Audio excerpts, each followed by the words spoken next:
Faisal with the Rachel Kendall Team. Thank you so much for joining me for this quick video. Because you're a first-time home buyer, I'm going to give you some nuggets here of what you should look for and what you pay attention for. So the first thing I kind of wanted to get into was pre-approval. Now there's two types. You got a pre-qual and a pre-approval.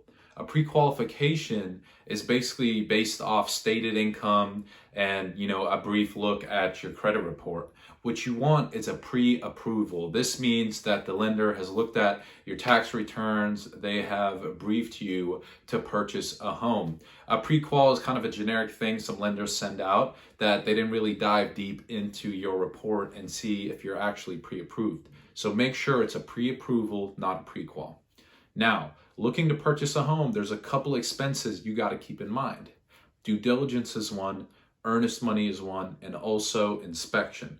This is not including down payment or closing costs. Those are usually kind of talked to with the lender, so make sure you talk to your lender about those. But on the real estate end, I educate my clients on due diligence, earnest money, and inspections. So, due diligence. What is due diligence? Due diligence is basically a good faith deposit you give to the seller once you go under contract. Kind of from start to finish, basically the steps are you go out, get pre-approved, we find a home, we submit an offer on that home. Now in that offer, you're going to have earnest money and due diligence. Now due diligence is the good faith deposit you give to the seller for them to take their home off the market. Now, due diligence also has a period, which means you have usually a 2 to 3 week period to inspect the home, to do your home inspection, to do radon, to do pest, to make sure there's nothing fundamentally wrong with the foundation or any serious leaks that need to be either negotiated on or that need to be disclosed. Now, if you find anything in that 2 week period, you can terminate for any reason. In that 2 week period of due diligence, you could terminate for any reason. The only money you would be losing is the due diligence money. Say due diligence is $2,000. We submit the offer, you write a $2,000 check to the seller. The seller probably cashes that in their account. Now it all comes back to you at closing. But if you were to terminate within those 2 week period or 3 week period, the seller would keep that money and you would be out of the contract. Now earnest money is very similar, but earnest money is held by the attorney. It's held by the closing attorney in the escrow account. And basically, if you would have terminated in that due diligence period, the attorney would give you that money back, whereas due diligence would be lost.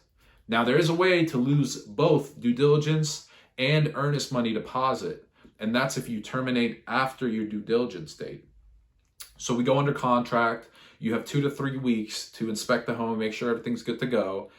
If for some reason you terminated, a life event happened, something along those lines, some crazy came up. If for some reason you terminated after those 2 to 3 weeks, then you would lose earnest and due diligence. I would love to tell you kind of how much earnest and due diligence is. There's usually a percentage it is off the whole price, but it really varies to the market, to the property. I know right now I'm in the Triangle market in North Carolina. In North Raleigh is very competitive. So, I've seen due diligence upwards of $10,000. But obviously, kind of on a normal day, I would say anywhere from 2 to 5 is safe. If it's really competitive, you're going to have to put more down. Earnest money usually is a little bit less. It's usually anywhere from $500 to maybe $2,000. Again, depends on the property. I'm just kind of telling you where it's been for my clients. And then once you're done with that period, basically it's after due diligence. You're basically good to go to close. The best thing you need to do is keep up with your lender to make sure nothing is coming up. You don't need to send them anything. And it's basically a smooth route to closing. Now, a closing is basically when keys are handed over to you. So closing happens in 30 days. Basically, you go, sign all the paperwork you need from the underwriter and for the legal work. And then basically after a couple hours after closing, usually the home gets registered under your name And then at that point, keys can be passed over to you. So that's kind of a little breakdown of what you should expect with buying a home, but it's very important to understand due diligence and earnest money. I've had a lot of out-of-state clients that haven't really heard of due diligence, but it's a very relevant topic we have here in North Carolina. And it's risky, but it all goes back to you at closing. That money all gets credited back to you at closing. So it doesn't hurt you if you end up purchasing the home. But for any reason you terminate, you risk losing due diligence and or earnest money. So guys, thank you so much for tuning in. This was just a brief breakdown of the home buying process here in North Carolina. And if you have any questions, please reach out to me. I'd be more than happy to answer questions.